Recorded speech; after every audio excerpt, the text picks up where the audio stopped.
AG ನ್ಯೂಸ್ಗೆ ಸ್ವಾಗತ. ಬೆಳಗಾವಿ ಚಳಿಗಾಲದ ಅಧಿವೇಶನದಿಂದ ಕಾಂಗ್ರೆಸ್ ಶತಮಾನೋತ್ಸವದ ಅಧಿವೇಶನದವರೆಗೂ ಬೆಳಗಾವಿಯಲ್ಲಿ ದಸರಾ ಮಾತೆಯಲ್ಲಿ ದೀಪಾಲಂಕಾರ ಮಾಡಲಾಗುತ್ತೆ ಎಂದು ಜಿಲ್ಲಾಧಿಕಾರಿ ಮೊಹಮ್ಮದ್ ರೋಷನ್ ಹೇಳಿದ್ದಾರೆ. ಬೆಳಗಾವಿ ಸುವರ್ಣ ವಿಧಾನಸೌಧದಲ್ಲಿ ಸುದ್ದಿಗೋಷ್ಠಿಯಲ್ಲಿ ಮಾತನಾಡಿದರು.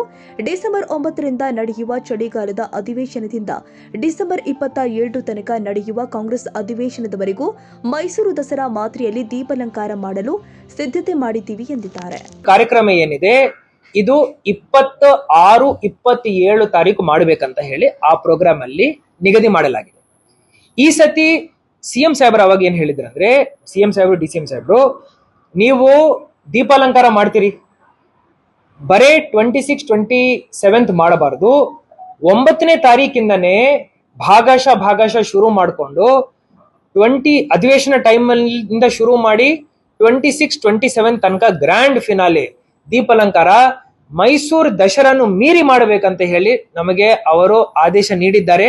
ಅದಕ್ಕೆ ಎಲ್ಲಾ ಪೂರ್ವ ಸಿದ್ಧತೆಗಳನ್ನು ಹೆಸ್ಕಾಂ ಇಲಾಖೆ ಮುಖಾಂತರ ಹಾಗೂ ಜಿಲ್ಲಾಡಳಿತದಿಂದ ನಾವು ಮಾಡ್ತಾ ಇದ್ದೀವಿ. ಸೊ ಒಟ್ಟು ಸೇರಿ 30 ಸರ್ಕಲ್ಗಳಲ್ಲಿ ಹಾಗೂ 32 ಕಿಲೋಮೀಟರ್ ನಾವು ದೀಪಾಲಂಕಾರ ಮಾಡ್ತಾ ಇದ್ದೀವಿ. ಮೈಸೂರು ದಸರಾಗೆ ಹೋಲಿಸಿದೀವಿ ಅಂದ್ರೆ ಈ ವರ್ಷ ಬೆಳಗಾವಿ ಅಧಿವೇಶನ ಹಾಗೂ ಶತಮಾನೋತ್ಸವದ ಏನು ಅದ್ಧೂರಿ ಆಚರಣೆ ಆಗುತ್ತೆ, ಆ ಒಂದು ದೀಪಾಲಂಕಾರ. ಕನ್ನಡಿಗರ ಮೆಚ್ಚಿನ ನಿಮ್ಮ ಎಜೆ 24/7 ನ್ಯೂಸ್ ಕನ್ನಡ ವಾಹಿನಿ ಇದೀಗ ಟಿವಿಯಲ್ಲಿ ಲಭ್ಯ. ವೇಳೆ ನೋಟಿಸ್ ಕೊಟ್ಟಿದ್ರೆ ವಾಪಸ್ ತಗೋತೀವಿ. ಇವತ್ತು ವಕ್ಫ್ ಪ್ರಾಪರ್ಟಿ ಅಂತೇಳಿ ಬರ್ತದೆ ಅಂತ ಹೇಳಿದ್ರೆ ರೈತರು ಬೀದಿಗೆ ಬಂದ್ರೆ ಏನ್ ಮಾಡ್ಬೇಕಾಗುತ್ತೆ?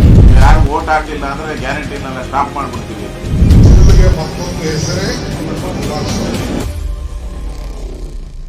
ಕರ್ನಾಟಕ ಮತ್ತು ದೇಶ ವಿದೇಶ 360 ಡಿಗ್ರಿ ಸುದ್ದಿ ಹಾಗೂ ಉತ್ತರ ಕರ್ನಾಟಕ ಬೆಳಗಾವಿ, ಬಾಗಲಕೋಟೆ, ಧಾರವಾಡ, ಹಾವೇರಿ, ಗದಗ, ಬಿಜಾಪುರ ಜಿಲ್ಲೆಯ ಕ್ಷಣದ ವಿವರವನ್ನ ಪಡೆಯುವುದಕ್ಕೆ ಎಜೆ 24/7 ನ್ಯೂಸ್ ಕನ್ನಡ ವಾಹಿನಿಯನ್ನ ಲೈಕ್ ಮಾಡಿ, ವಿಡಿಯೋಗಳನ್ನ ಶೇರ್ ಮಾಡಿ, ಕಮೆಂಟ್ ಮಾಡುವ ಮೂಲಕ ನಮ್ಮ ವಾಹಿನಿಗೆ ಸಹಕಾರ ನೀಡಿ ಮತ್ತು ಚಾನೆಲ್ ಅನ್ನ ಸಬ್ಸ್ಕ್ರೈಬ್ ಮಾಡಿ.